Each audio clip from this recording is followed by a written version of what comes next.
জল জীবন মিশন, এখানে আপনাদের এমপি অরূপ চক্রবর্তী রয়েছে। কেন্দ্র সরকারের কাছে আমরা প্রতিনিধি দল পাঠিয়েছিলাম, সেখানে তিনি ছিলেন। কেন্দ্র সরকারের যে 50% টাকা পানীয় জলের প্রকল্পে দেবার কথা, সেই 2500 কোটি টাকা আজও গায়ের জোরে বিজেপি সরকার বন্ধ করে রেখেছে। আর আমাদের সরকারের 2500 কোটি টাকা দেওয়ার কথা ছিল, আমাদের সরকার 4560 কোটি টাকা দিয়েছে। আর কেন্দ্র সরকারের টাকা এই নরেন্দ্র মোদীর সরকারের টাকা, এই সৌমিত্র খাঁ সুভাষ সরকারের টাকা এখনো পর্যন্ত মোদী সরকার গায়ে জোরে গাজোয়ারি করে আটকে রেখেছে। বলুন, এদের আগামী দিন উচিত শিক্ষা দেবেন না?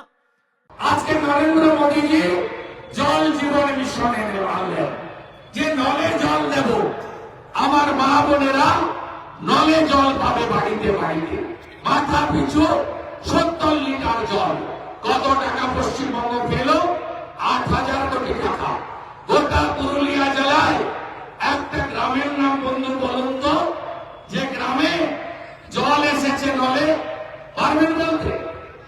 একটা গ্রামের নাম? নল আছে, জল নাই।